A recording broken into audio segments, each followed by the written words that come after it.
2082 साल चैत 23 गते हामी टोखा नगरपालिका वडा नम्बर 11 का दिदीबहिनीहरू भएर मकवानपुर जिल्लाको लटरम्बेश्वर महादेवको दर्शन गर्ने निर्णय गऱ्यौँ र हामी 32 जनाको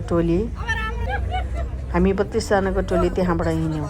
त्यसपछि हामी बाटोमा नाच्दै गाउँदै रमाउँदै भजन कीर्तन गर्दै हाम्रो यात्रा अति नै रमाइलो थियो।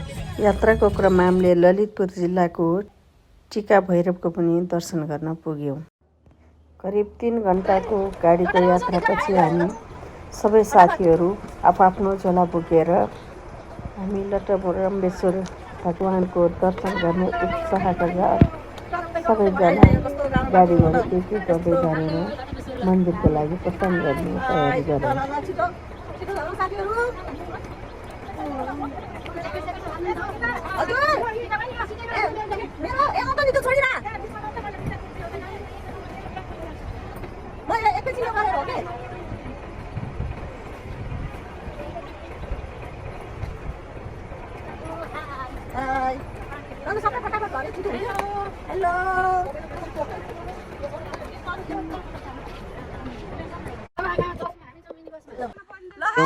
बसको यात्रापछि फेरि हामी सबै साथीहरू आफ्नो गन्तव्यतर्फ लाग्न लाग्यौँ।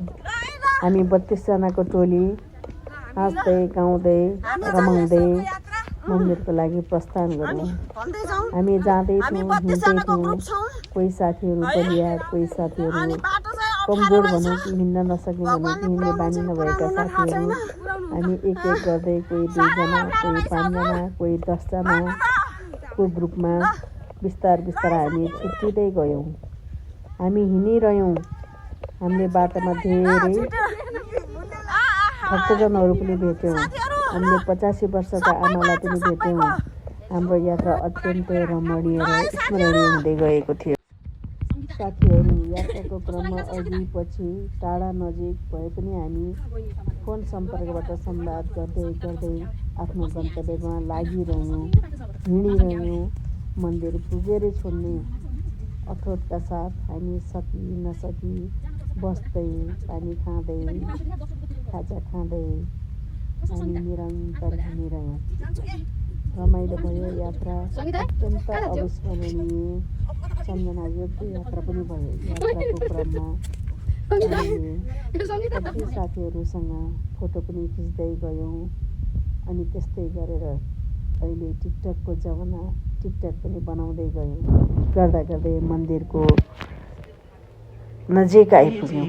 त्यसपछि त झन् हाम्रो थकान कता हरायो थाहा छैन। त्यसपछि हामी मन्दिरको भिडियोहरू छायाङ्कन गर्दै मन्दिरको दृश्यहरू अवलोकन गर्दै सबै साथीहरू रमाउँदै फेरि हामी निरन्तर लागिरह्यौँ। कति बेला जब पल्लो डाँडाबाट हामीले मन्दिरको दृश्य देख्यौँ, मन्दिर भएको ठाउँ देख्यौँ, भगवानको वासस्थान देख्यौँ, तब हामी धेरै नै प्रफुल्लित हुँदै गयौँ। हाम्रो थकान कहाँ पुग्यो थाहा छैन। कोही हाम्रा साथीहरू फर्किँदै हुनुहुन्थ्यो, कोही जाँदै थियौँ, कोही आउँदै हुनुहुन्थ्यो।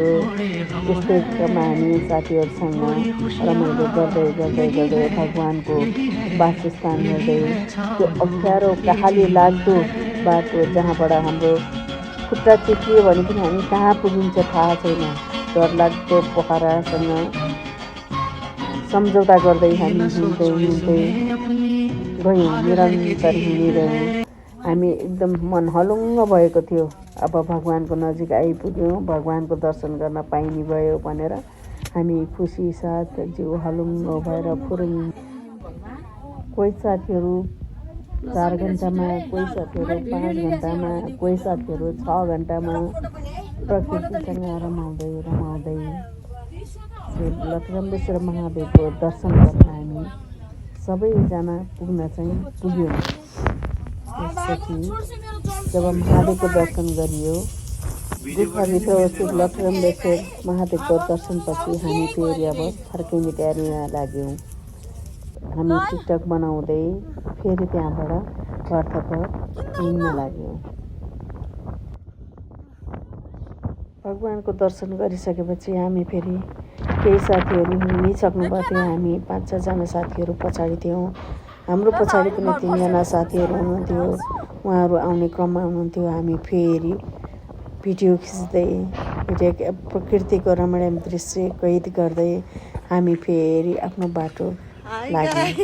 त्यसपछि फेरि मेरा सबै साथीहरू छुट्दै जानुभयो। छुट्दै गइसकेपछि फेरि अप्सरा, म, मेरो साथी अप्सरा, म भएर हामी फर्किने क्रममा अलिकति सहज भयो। सहज भइसकेपछि सहज बाटो आइसकेपछि हामी चाहिँ ल अब भ्लग बनाऊ भने भ्लग बनाउँदै रमाइलो गर्दै आनन्दमय यात्राको अनुभव गरिरहेका थियौँ।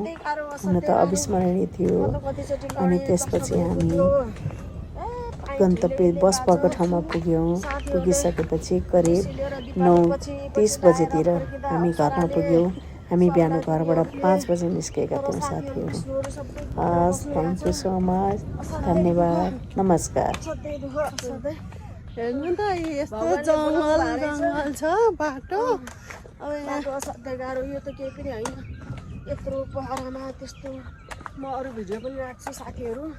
हजुरहरूलाई नि आउनु पर्यो भने हजुरहरू पनि आउनु।